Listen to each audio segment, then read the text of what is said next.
Hello, I'm Mantastic and Fantastic, and today I'm going to be talking about the Player's Choice Godfest for December 2018. So, Player's Choice Godfest are special events where basically the user base is able to vote for what cards they want featured in a special Godfest. Now, historically speaking, going back to the very first Player's Choice Godfest, it was an amazing time, and then it got worse and worse over time as people started voting more and more Godfest exclusives because that's where the meta shifted. And when people voted all the Godfest exclusives, it had terrible rolling rates, so people were just sad all the time. Now, that has kind of remained true for the past several Player's Choice Godfests, but with the full disclosed rolling rates and the change in format they're implementing now, Player's Choice Godfests are now significantly better than they were at least several times ago. Now, the reason for this is that Gung-Ho has to display the rolling rates. They can't say there's a 5% chance to get any Godfest exclusive. Maybe I'm exaggerating at 5, but the point is they can't make it so abysmally low that people don't get outraged. So they have to make it better. So to kind of compensate for this, they've jacked up the Magic Stone price. But in all honesty, it's at a 33% chance to roll any Godfest exclusive, which is significantly higher than regular Godfest, even taking into account the higher Magic Stone cost. Now, in order to kind of help justify the 10 stone cost, they say we'll have fully leveled, fully awoken, fully 297, and they're in their 7-star form, so they're evolved and awoken if applicable. So they're trying to say these are collateral benefits, but in all honesty, those are collateral benefits that you can farm relatively easily. It's not that important, so they've kind of just made everything more expensive. But the thing is, this is what Godfests are going to be like, especially high-value Godfests are going to be like for the foreseeable future. This is the template that they like to use, and it is still better than the regular Godfests we have every several weeks. So we kind of just have to get used to this format and the higher stone price.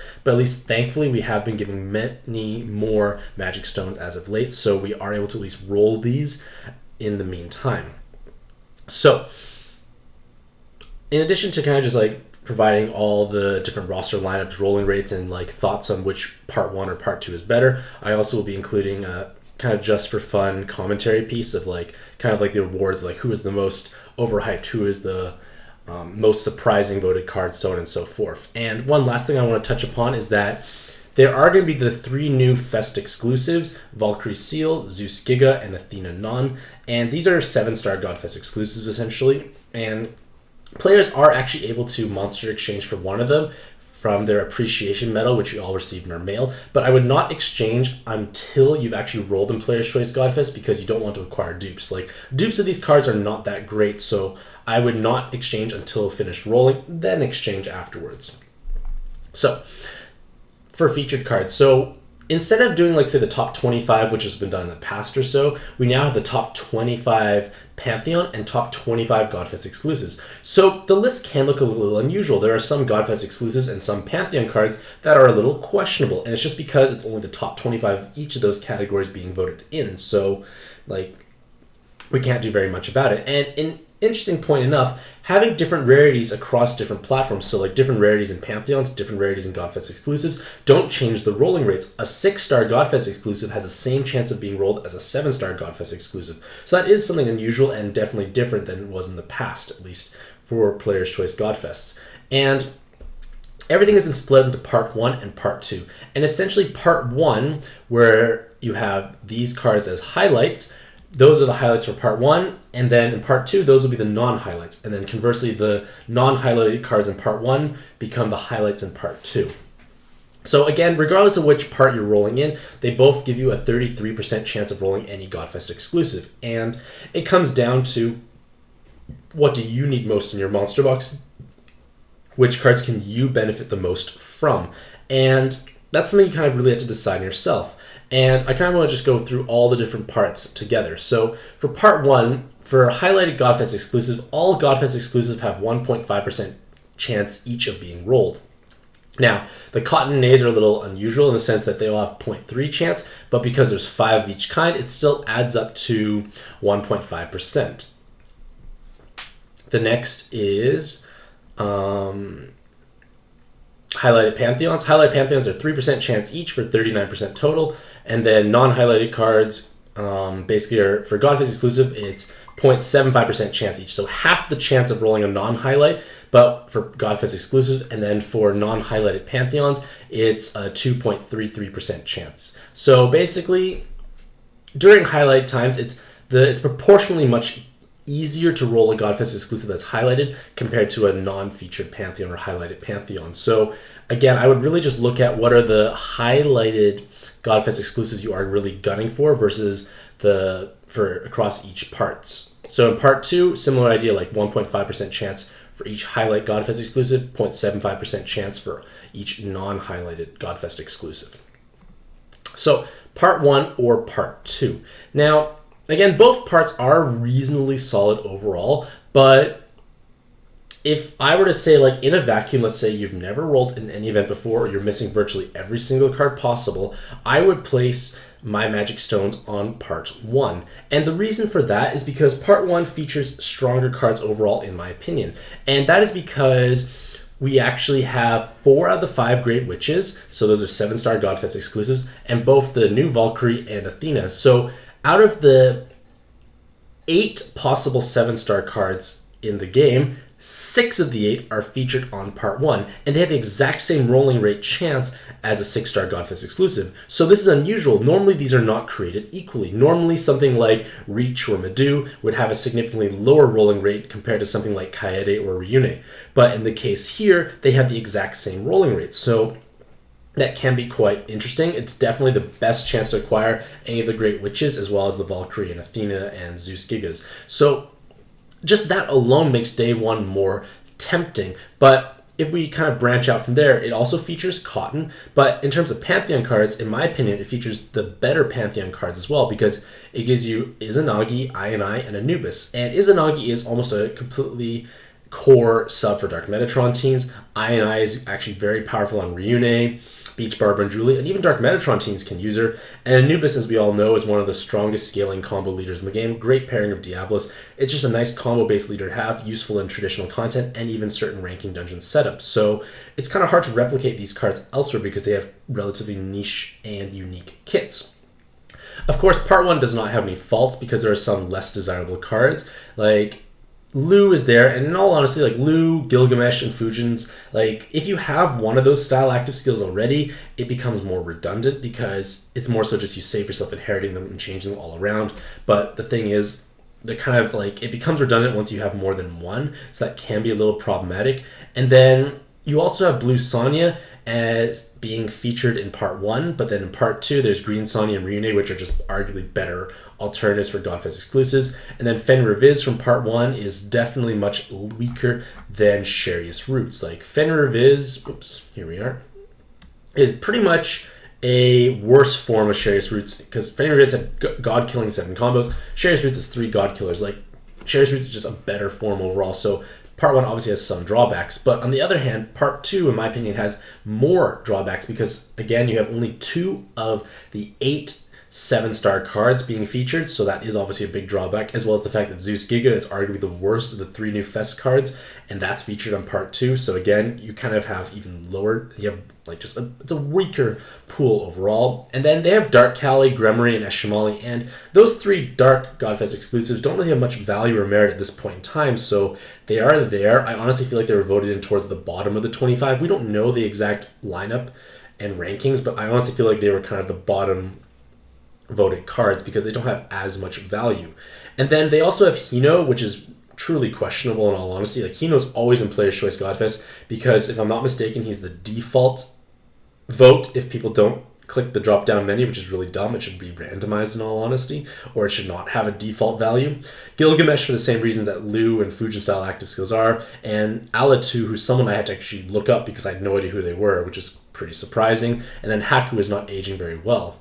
Of course, part 2 still has to have some useful cards because these are technically the top rated cards in Puzzle and Dragons. It's got Dark Metatron, which is arguably the best leader in the game at this point in time, and it's got Sharius Roots, who is a true monster in itself. Triple God Killer, Follow Attack, great leadership potential. And then they still have some decent Pantheons. We have Indra, we have Mori Montanari, we have Archangel Lucifer, and Ganesha. So reasonably solid Pantheon cards aside from some of the stranger ones like Hino and Alatu and maybe Haku. So Again, if in a vacuum, assuming you have no cards whatsoever, I would roll in part 1 just because, in my opinion, it has stronger Godfest exclusives and the fact that the 7-star cards are featured significantly more heavily by comparison.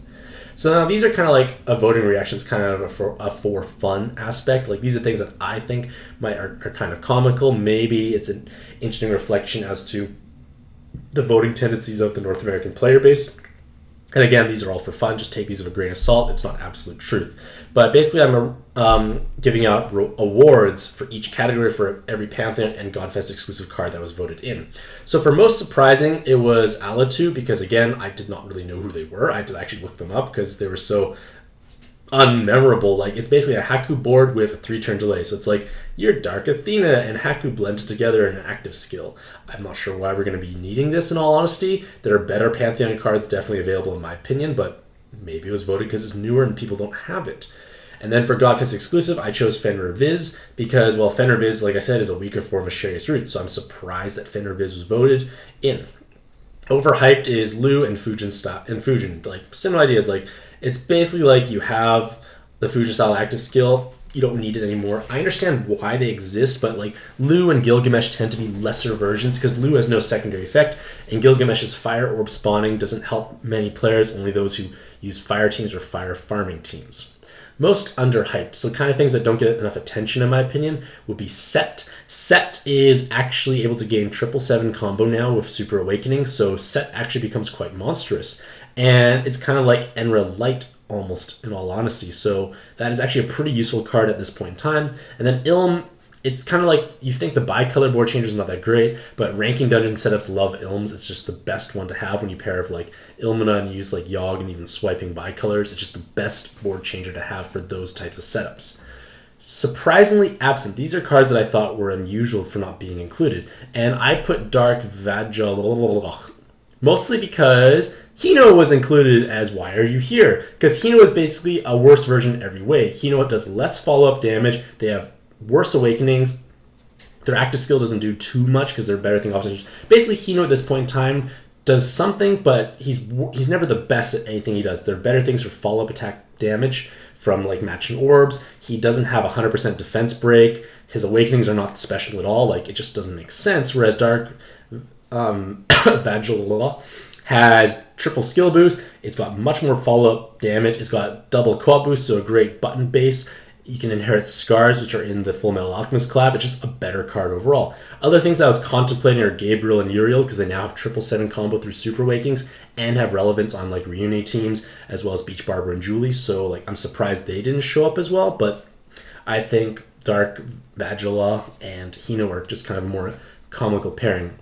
And then I'm also surprised Blue Odin didn't make it in, because I feel that Blue Odin is better than Red Odin, because Blue Odin has merit on Beach Barber and Julie teams, as well as Reunion teams as the VDP, whereas Red Odin only really has merit, I feel, kind of on maybe Beach Barber and Julie teams. But Blue Odin also has power in his non-awoken form, because he acts as a 4 skill boost card of a 6-turn cooldown with high attack stats. So he's actually a pretty useful card, and I'm honestly surprised he did not make it in. And also for Why Are You Here is Gremory, because like Gremory just does not do much. Again, why is Gremory here? Why is Blue Odin not here? So many questions. These are cards that I want to roll. I want to roll more Imontanari for the featured Pantheon cards, because I don't have any on my main account, and the more you have, the higher the chances you can build a haste bicolor looping system for ranking dungeons, which makes your life significantly easier when all you're doing is solving bicolors. And then I want a Sharius Roots, because I don't have a Sharius Roots on either account, and his new form is actually quite tasty and exciting. He is able to change the board to all 6 elements and lock it afterwards, so you basically counteract spinning mechanics. It can be useful. It's just something new I don't have, and it's something I would like to own. I don't want to roll any more Hakus, because I have so many Hakus. Like, apparently I have like 5 or 6. It's just redundant. And I don't want to roll Gremory, because Gremory does not have a use at this point in time. Well chosen. These are cards I was like happy were chosen. Like, I was happy that Fallen Angel Lucifer was chosen, not because I need to roll him, but because he only just received his new evolution, which makes him a terrific sub on Dark Metatron teams. So that was great foresight on the North American player base's end, that we could see that this was his upcoming evolution. It's going to be powerful, and we voted him in accordingly. And again, Sherry's Roots is a relatively new evolution, so maybe a lot of people haven't realized his true power or potential at this point in time. And then most useless. Again, I put Hino here because, well, like I said, Hino doesn't do anything better than any other card. He does not fulfill any niche better than anyone else. So it's kind of like, why are you here? It's because of the drop-down menu and the fact that he's usually the default choice if you don't vote. And then Gremory, similar idea. Gremory does not fit well anywhere. Heart-cross teams are not good. You need to use an active skill to trigger full multiplier as a leader. And then her L Awakenings don't fit anywhere. It's not a reliable source of damage. You can't use her as a sub for that reason. So Gremory, in my opinion, is just one of the Monster Exchange trade fodder cards you actually have lying around. But in all honesty, the reason why I think she was voted in is because she's pretty and animated. And that's why it wasn't as surprising as Fenrir Viz. So, in conclusion, the Player's Choice Godfest potentially can be an incredibly strong event. Obviously, if you don't have the cards, it's obviously better. Because the thing is, anytime you roll a new card of any kind, it's going to give your box value pretty much every single time. Like, it's just something new. Maybe they'll receive a buff. Maybe they'll become unique in their own special way. So they can definitely bolster your potential to clear content. Of course, the days you should, or sorry, not days, the parts you should roll in are based on your own individual monster box. You want to try and hit as many new cards as possible. But with that being said, I do strongly favor part 1 because 6 of the 8 7-star cards are featured at the same rolling rates as 6-star cards. So it's just higher value in my opinion overall, and the fact that it has a pretty nice pool of cards overall. So let me know what you think about this Player's Choice Godfest in the comments below. Do you actually plan on rolling? And if you do, what do you hope to acquire? As well as where do you think all the voted in cards fit into my awards category? Hopefully all the Mantastic day. I wish you all the best of luck in your own pet adventures, and happy puzzling.